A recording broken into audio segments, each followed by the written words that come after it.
Everybody, and welcome to another video at RC Adventures UK.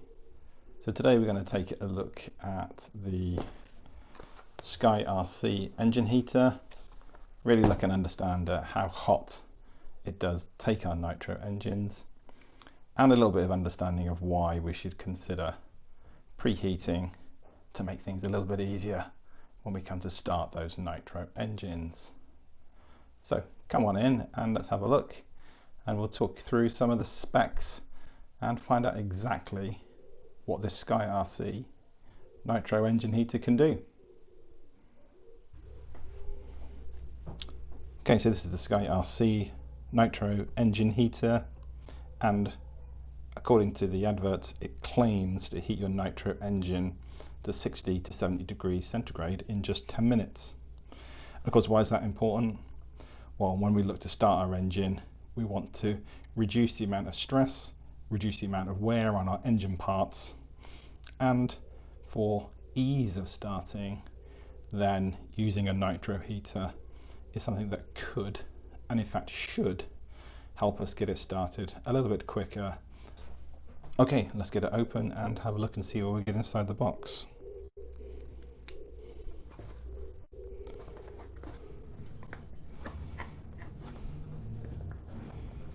Can find our way in. Oh, don't need the knife, that's great. Okay, XT60 cable, and looks like some crocodile clips. That's cool. Set of instructions, and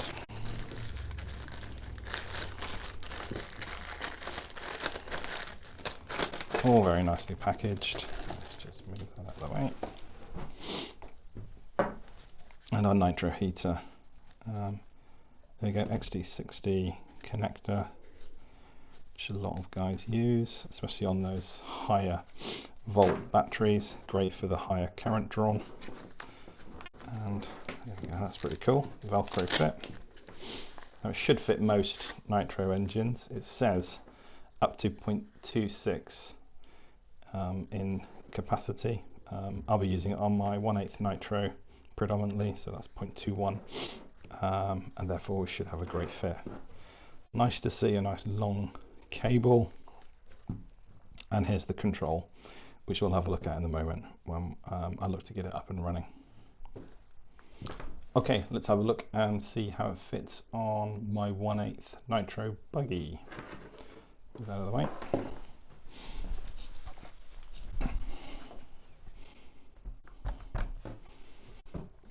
So here's my SKYRC nitro buggy.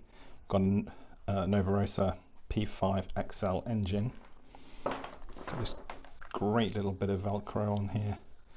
Yeah, it looks really neat. I must say this insulation here is pretty rough and ready, but let's see how it fits on.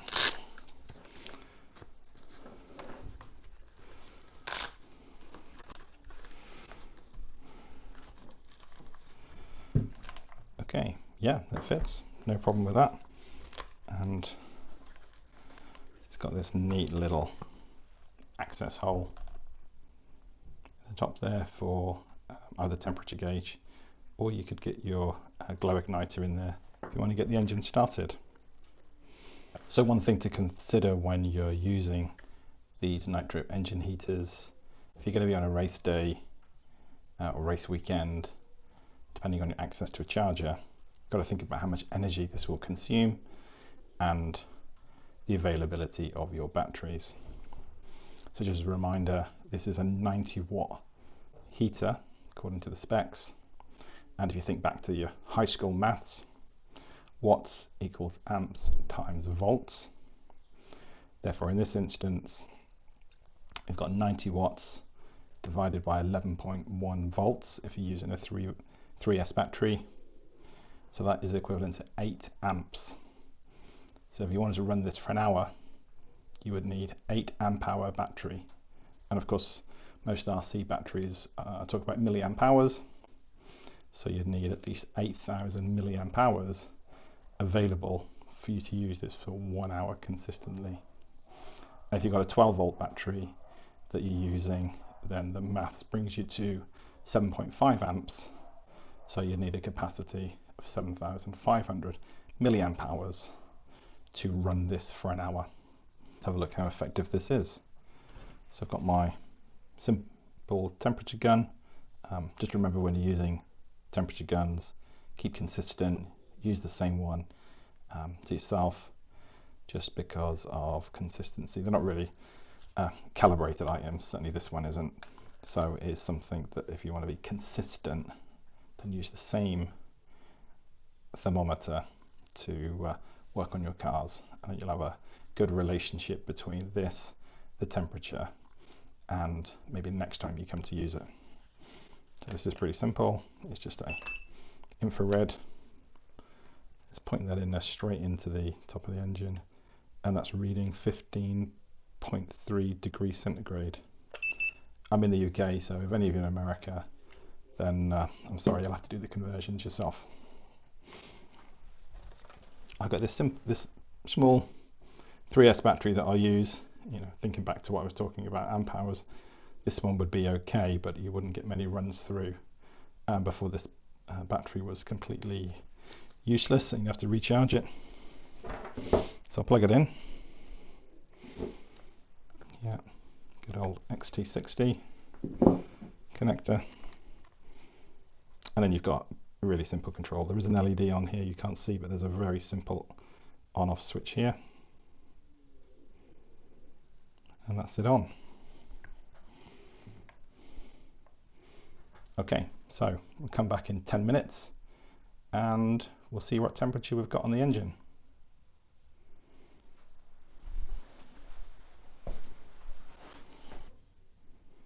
Okay, 10 minutes has gone and the LED light has gone out, so we know those 10 minutes have passed. You can certainly feel significant heat coming off there. Let's get our temperature gun in, and 40 degrees C, so not on one run, certainly not to the advertised temperature. Let's try some different angles. Okay, 43 into the block, 26, 32. So right down the center we're up to 45. So I'd say that's significantly less than advertised. However, of course, you can do another run with the battery and the heater, another 10 minutes, see where it gets to. Okay, so that's the SKYRC nitro engine heater. What do I think of it? Well, in terms of ease of use, it's really simple. First time I'd used it today, and straight out of the box, quick read instructions, and there was nothing complicated about using this piece of equipment. Was it effective though? Well, I started with my engine at 15 degrees centigrade, and within 10 minutes it had reached 45 degrees centigrade.